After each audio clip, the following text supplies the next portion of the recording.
The moment a congressional leader accuses the White House of hiding an act of war, the country isn't dealing with politics anymore. It's dealing with something far more serious. And when he says the administration lied about lethal strikes in Venezuela, that's the kind of statement that stops everything cold. Because if a strike truly happened, and if it was covered up, the public deserves to know why the people in charge aren't telling the full story. But the mystery isn't just about what happened overseas. It's about a government unraveling on multiple fronts while leaders scramble to deny, deflect, and survive. What set the firestorm off wasn't a rumor or a leak. Dramatically increased healthcare costs because of the Republican refusal to extend the Affordable Care Act tax credits. Republicans enacted the largest cut to Medicaid in American history. These extremists have thrown 14 million people off of Medicaid. At the same period of time, hospitals, nursing homes, and community-based health centers are closing all throughout the country, including in rural America, because of what Republicans have done in their one big ugly bill.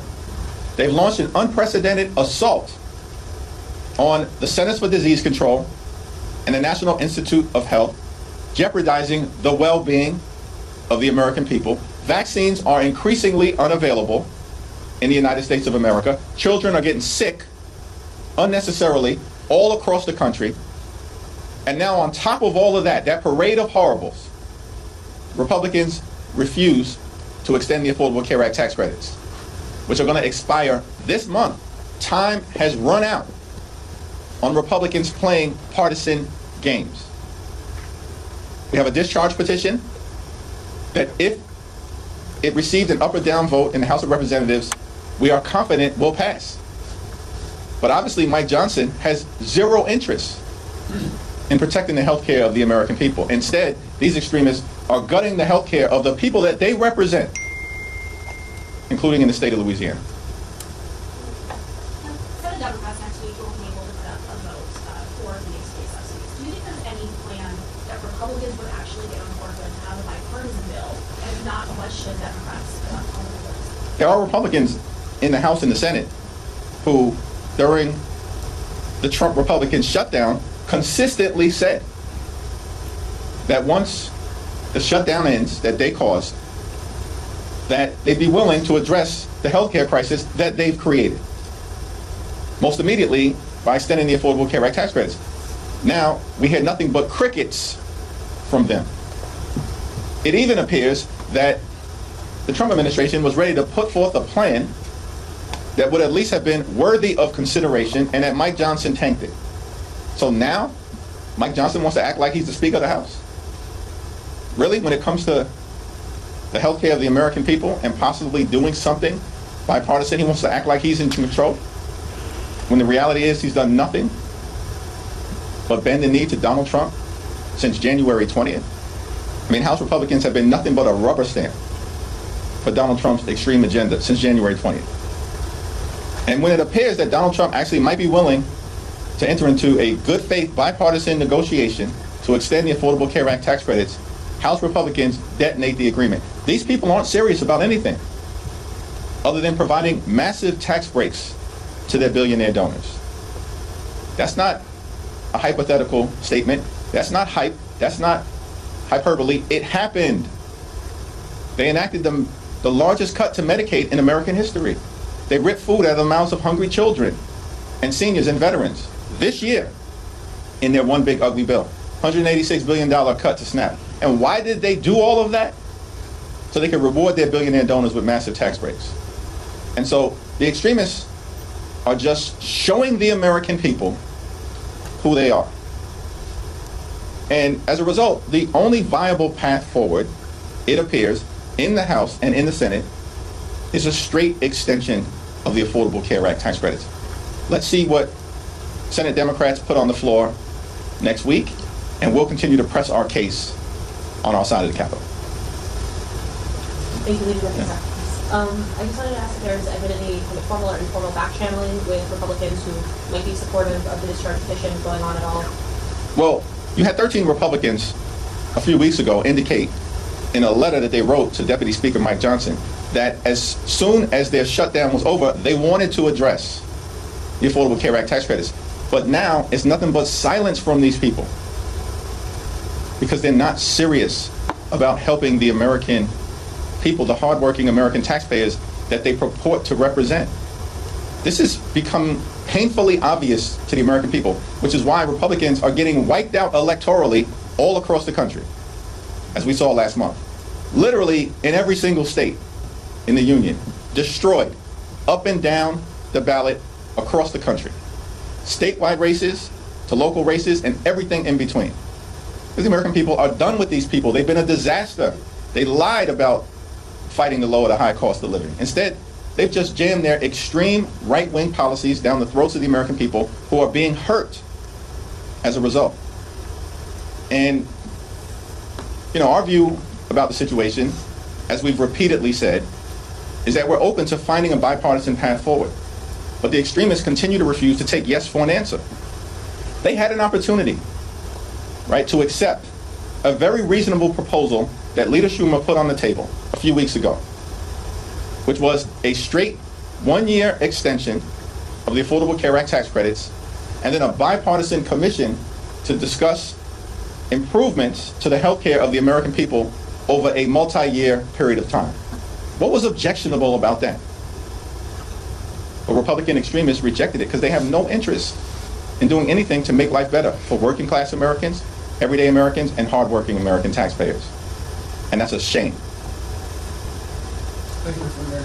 On the discharge petition, is it your expectation that all House Democrats will sign as of today on 2/12 or 2/13 have signed the discharge petition on all leaders of the conference will sign? And following up on the question about that channel conversation, is it your position that the fact that the subsidies expire in 30 days, the urgency that you say, the moment it requires, is that enough for Republicans to sign on, or will it require some proactive conversations on the part of House Democrats to get them to break ranks with leadership and sign on to this effort? Well, there certainly haven't been any leadership conversations because Mike Johnson has zero interest in protecting the health care of the American people, and he's repeatedly made that clear. Now, in terms of whether there are conversations member to member between the House Democratic Caucus and members of the House Republican Conference, there certainly have been some informal conversations led by folks like Tom Suozzi, who has floated a 2-year proposal with some modest reforms that we'd have to take a look at. But there's no indication that even that proposal has support from House Republican leadership. These people have zero interest in making life better for everyday Americans. And they repeatedly make that clear. They're in the face of the American people about it. Meanwhile, you got Donald Trump issuing reckless pardons, destroying half of the White House, bailing out Argentina,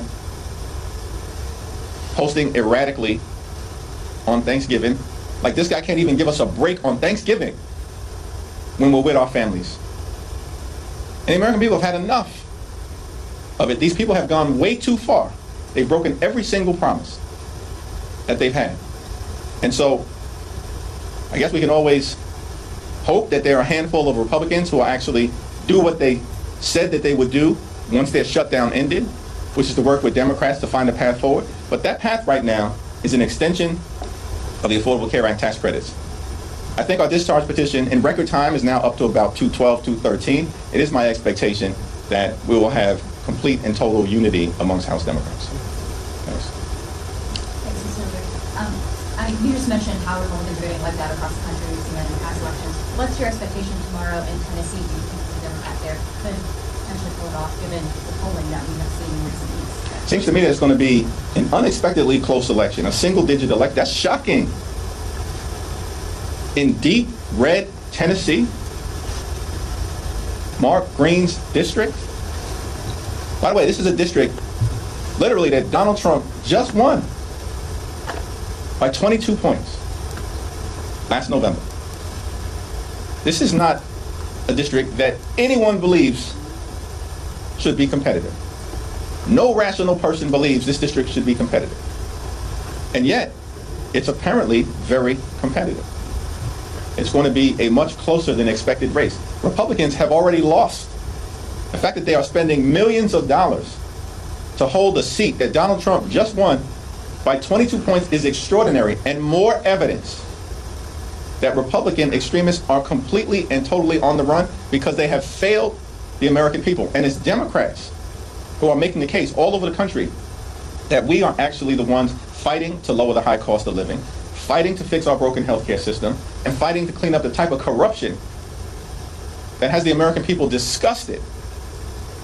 What I don't understand is that Republicans keep doubling and tripling down on their extremism, and it ain't working. They are losing all over the place. Donald Trump's approval rating in the most recent Gallup poll is 36%. 60% of the American people disapprove of this guy. He's a disaster. And now the president and Mike Johnson are holding a rally tonight in Mark Green's district that Trump just won by 22 points because they're scared to death about what could happen. If these people, these extremists, were actually rational, instead of doubling and tripling down on their extremism, continuing to lie to the American people, why don't they just change direction and actually partner with Democrats to solve problems on behalf of the American people? When the Congress convened at the start of the year, we made very clear we'll work with anyone, anytime, any place, new administration, other side of the aisle, to make life better for the American people. But Republicans have refused. They've gone down this my way or the highway approach. And we're not down with that, because we're not going to go along to get along when their policies are hurting the American people. Peter, I wanted to talk to you a little bit about Trump's immigration plan to ban third world citizens. I mean, America, a lot of them are trying to come here to be able to make a better life, and have your thoughts on it. Yeah, our view is that, one, of course, we support the notion of having strong border security. No one ever disputes that. We have a broken immigration system. We need to fix it, but it should be fixed in a comprehensive and bipartisan way. But at the same period of time, we are going to stand up for law-abiding immigrant families and communities who have been under assault by Donald Trump and the so-called Secretary of Homeland Security. They're a disgrace. We're going to stand up for dreamers. We're going to stand up for farm workers and for farmers who have been crushed by Donald Trump's extreme policies. And in this country, it shouldn't be that complicated, that we are both a nation anchored in the rule of law and a nation of immigrants, a gorgeous mosaic of people from all across the world. It's why we're the envy of the world, because that is one of the ingredients in American exceptionalism. And the American people actually don't want us to lose it, which is why even Donald Trump's immigration policies right now are deeply unpopular and underwater. So, the White House is denying that Secretary Hegseth had anything to do with the double tax strikes on alleged Venezuelan drug from Caribbean.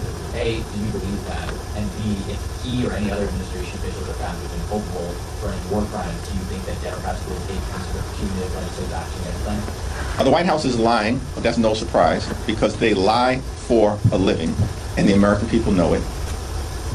It's my understanding that Pete Hegseth, the so-called Secretary of Defense, was absolutely involved. I think he may have even recently acknowledged that, because the facts are incapable of being disputed.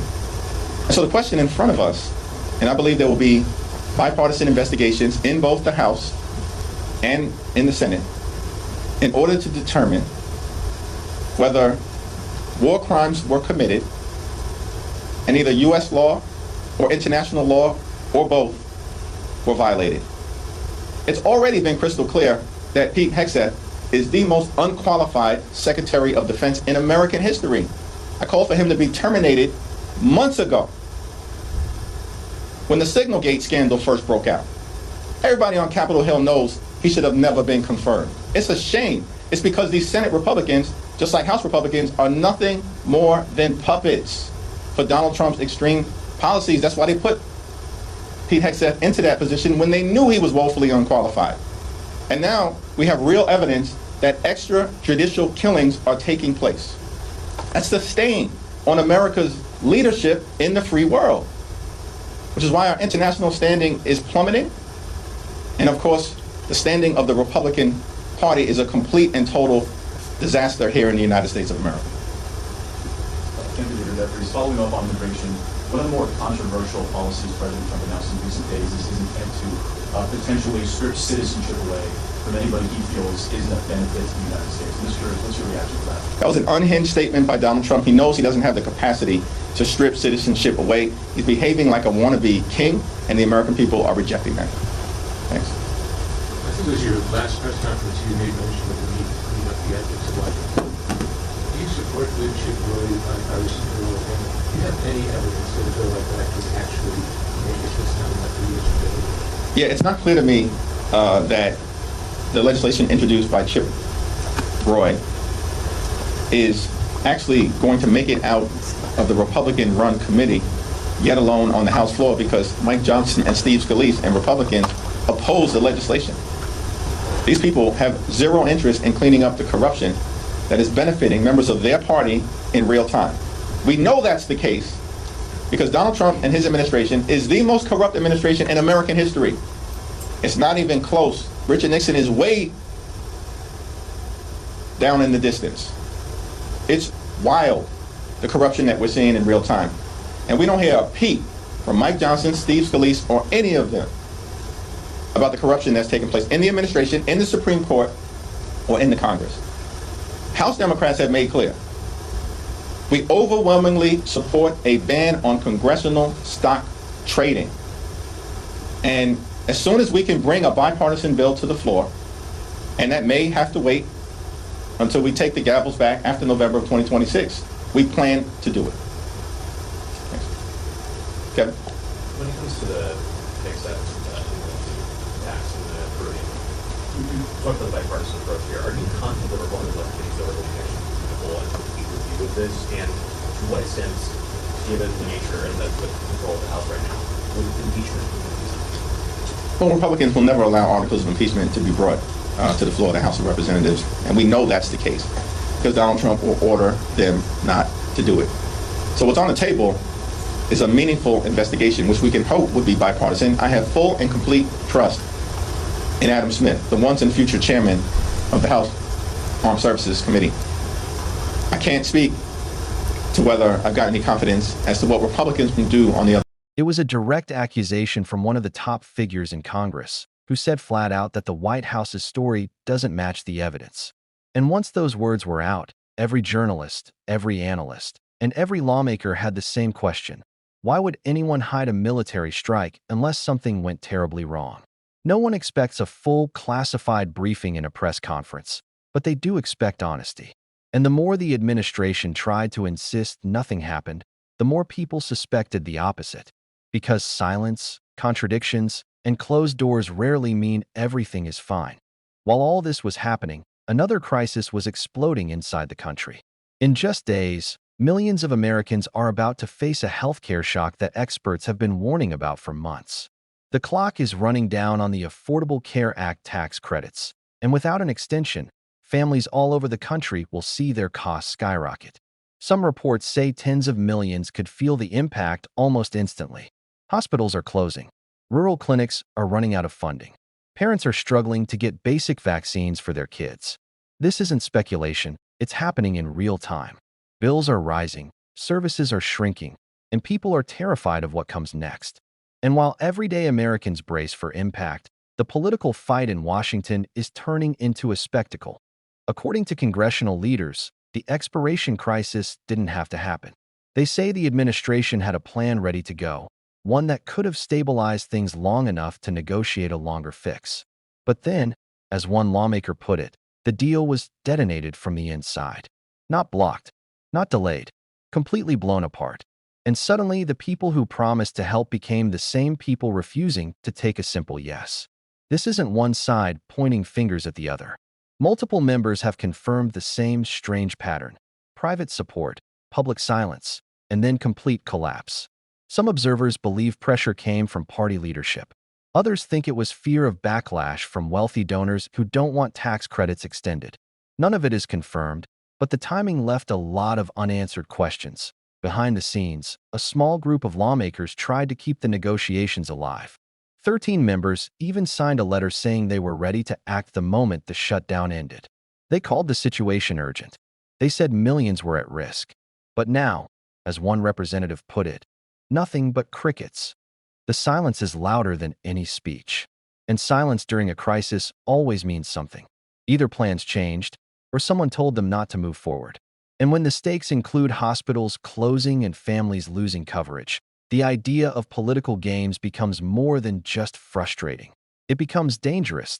That's why a small election in Tennessee suddenly became national news. It's a district that, by all normal logic, shouldn't be competitive. A district that historically leans so heavily to one side that challengers usually don't even have a real shot. But this time, the numbers tightened. Polls shifted. Millions were poured into last-minute ads. And people started asking why a district once considered untouchable was now a toss-up. Analysts see it as a reaction to the chaos. Voters who never expected to question their loyalty suddenly aren't sure anymore. Rumors even surfaced that party strategists privately worry a loss there would be a massive warning sign nationwide. And when leaders start flying across the country to defend a district they normally win without effort, that says a lot about how unstable things have become. At the same time, immigration policy turned into another flashpoint. A newly floated proposal, one that critics say would allow the government to strip citizenship from people deemed not beneficial, sent shockwaves through legal experts. The administration insists the idea is being misunderstood. Critics argue it crosses constitutional lines. And online, people are debating whether it was meant seriously or was simply political theater. But even the suggestion created fear in communities already under pressure. Leaders called it reckless. Lawyers called it unworkable. And families wondered whether the country they thought they understood was changing into something they couldn't recognize. But everything kept circling back to the same central question. What really happened in Venezuela, and why does the White House keep pushing back so aggressively? Multiple lawmakers now say the administration's explanations don't line up with what they're hearing behind closed doors. One said the public deserves the unedited footage. Another said the signal logs must be released. And then came the most alarming claim, that senior defense officials were more involved than the White House wants to admit. One name kept popping up in the discussion, accused of having knowledge about the strike even though early statements claimed otherwise. He has pushed back on these accusations, but pressure is rising for both testimony and evidence. Legal experts watching the situation say the details matter more than the politics. Not because of the headlines, but because of the law. There are two questions investigators must answer. First, was the strike authorized? Second, were the people targeted lawful combatants? Unauthorized force is a constitutional issue. Unlawful targeting is a criminal one. If survivors of a wrecked vessel were harmed after they were no longer a threat, that would raise serious legal concerns. Nothing is proven yet, but investigators already say the answers depend entirely on raw data, timestamps, messages, footage, and telemetry. Without them, no one can know what actually occurred. And that leads to the second problem, the chain of command. In the military, responsibility doesn't vanish just because someone wasn't in the room at the time. Commanders are responsible for what happens under their authority. If orders were unclear, if oversight failed, or if confusion about who could authorize force created a loophole, it becomes a question of leadership, not just legality. And that's why lawmakers keep demanding testimony. They want to know not just what happened, but who knew, who acted, and who tried to hide it. To understand what comes next, you have to understand how investigations actually work. First comes preservation, locking down every piece of data before anything disappears. That includes the raw video, the sensor logs, the weapon release records, and the communication chains. Then comes testimony from people who were on the ground, in the command center, or connected to the decision. After that, inspectors general step in, reviewing everything from internal emails to operation briefings. If they find inconsistencies, the case can move into criminal inquiry territory. And if the evidence shows confusion or negligence, but not criminal intent, the fallout becomes political instead of legal. Right now, investigators see four possible futures. One is full transparency, tapes released, testimony public, and accountability if wrongdoing is proven. Another is limited disclosure, just enough to defuse pressure without fully answering questions. A third possibility is scapegoating, where lower-level officials are blamed to protect higher-ups. And the final path is the most explosive, a full crisis that forces resignations, policy overhauls, or even legal consequences. Which one becomes reality depends on what comes out in the next few weeks, because everyday evidence becomes harder to verify. Memories fade, messages get archived, and political pressure shifts. But here's the bigger truth. This moment isn't just about one alleged strike or one failed healthcare negotiation or one controversial proposal. It's about whether the government still functions the way people expect it to. Oversight depends on honesty. Democracy depends on transparency. And leadership depends on facing problems instead of burying them. When leaders say one thing in public and another behind closed doors, trust evaporates. And once trust is gone, nothing else works. The question now is simple. Will the truth come out? Will Congress push hard enough to get the footage, the logs, the testimony? Will lawmakers fix the healthcare crisis before millions feel the impact? Will communities see clarity on immigration policy instead of confusion and fear? Every part of this moment is connected, and the next steps taken by the people in power will determine whether this becomes a short-term controversy or a turning point the country remembers for years. If you're watching this, your awareness matters. Stories like this don't disappear unless people stop paying attention. So stay tuned, because every hearing, every leak, and every document release will shape what happens next. And if you want to stay ahead of the story, make sure you're subscribed, hit the like button, and turn on notifications so you don't miss the next update. This is only the beginning, and the truth has a way of rising, no matter how hard people try to bury it.